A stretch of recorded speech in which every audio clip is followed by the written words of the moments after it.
Kemudian Allah Ta'ala gambarkan orang-orang pada hari tersebut, orang kafir, dan mungkin juga orang-orang yang tidak kafir pun, karena terlalu takut, terduduk di atas lutut. Terduduk di atas lutut. Ini yang dinamakan Al-Jasiyah. Al-Jasiyah yang kita baca surah, nama surah ni Al-Jasiyah, berteluk dipanggil. Berteluk ataupun terduduk di atas lutut. Nama surah ni ambil daripada ayat 28 ni.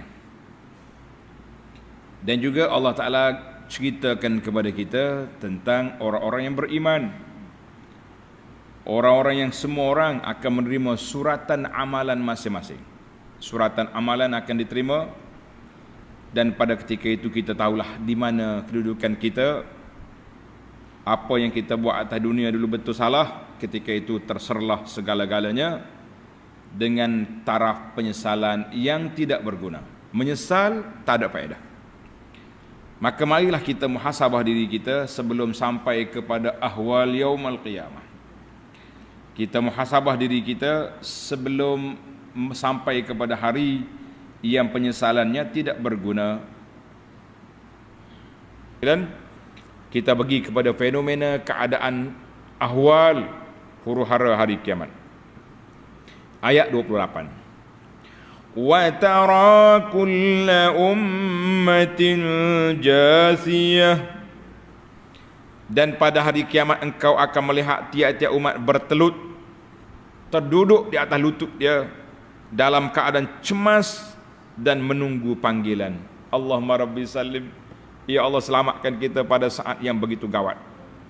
Pada hari itu, wa tara fi zalikal yaum, kamu akan tengok pada hari itu, hari kiamat, ya Muhammad sallallahu alaihi wasallam, ahla kulli millatin, semua pengikut agama-agama terduduk di atas lutut mereka.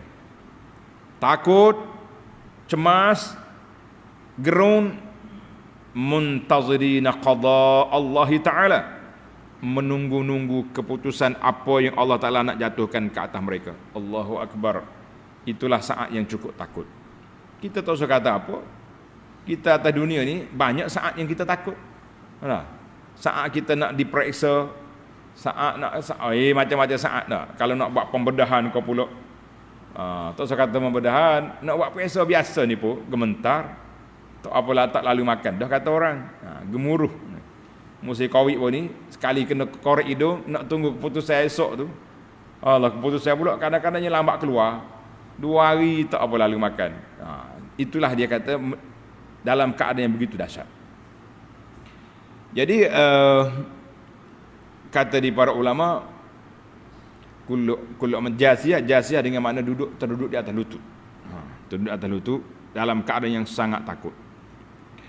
Satu. Kemudian apa jadi? Kullu ummatin tud'a ila kitabiha. Tiap-tiap umat diseru untuk menerima kitab suratan amalnya masing-masing.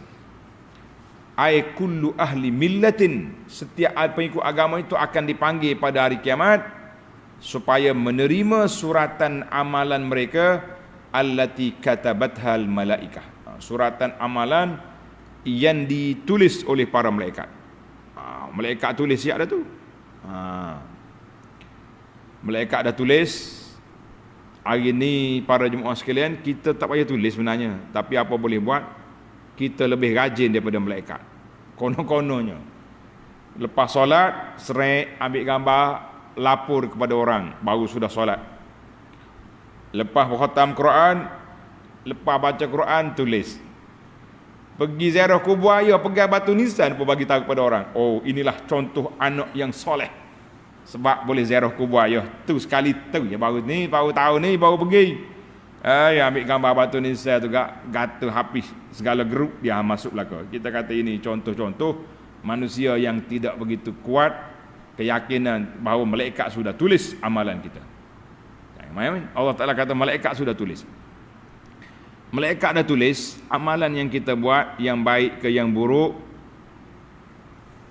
Karena itulah kita berhati-hati juga. kata di ahli fikir, dia kata apa?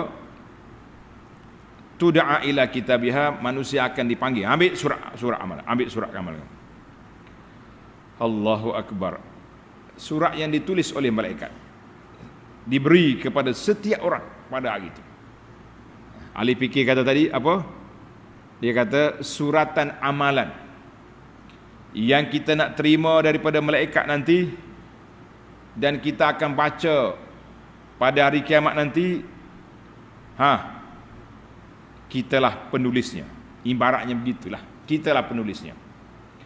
Mana kita nak tengok balik lakonan kita, baik ke buruk, kita akan ditayang balik di hadapan Allah Azza wa Jalla. Pada saat itu kita akan menyesal, tengok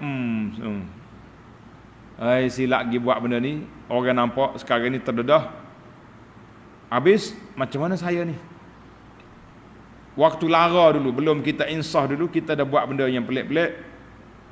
Di sinilah peranan kita taubah. Peranan kita bertaubat kepada Allah Azza wa Jalla. Di dunia ini sekarang kita taubat, minta Allah Ta'ala lindungi kita, Allah Ta'ala maafkan kita, Allah Ta'ala sembunyikan segala keaifan kita pada hari kiamat. Jangan minta, jangan didedahkan. Yauma tublas sarair, hari didedahkan segala rahsia. Kita minta Allah Ta'ala jangan dedahkan rahsia kita, ya Rabbal Alamin. Yang pertama sekali kita takut kepada gerung kepada Allah. Yang kedua kita malu kepada manusia. Allahu Akbar, dia ni atas dunia dulu baik, dia ceramah meleleh, air hidu orang, bukan sekadar air mata teriak, air hidu pun keluar. Rupanya jahat dia ni. Ajak orang buat baik, dia pula buat jahat. Na'udzubillah. Kita minta berlindung Allah Ta'ala daripada kemurkaan Allah Azza wa Jalla.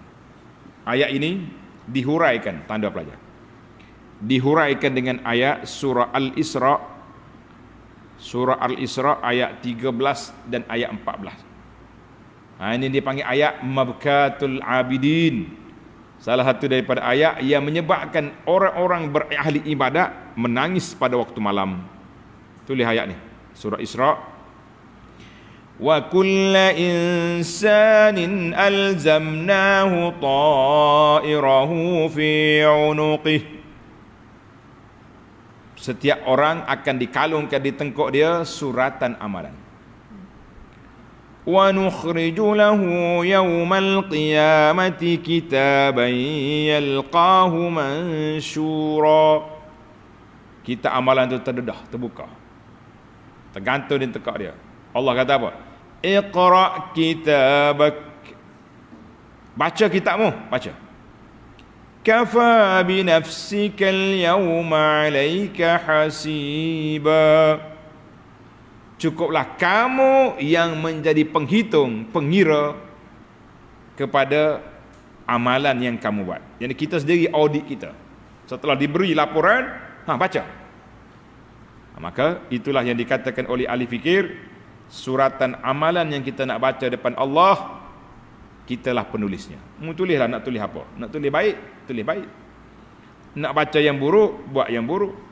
Na'udzubillah. Kita minta berlindung Allah Ta'ala daripada kemurkaan Allah Azza wa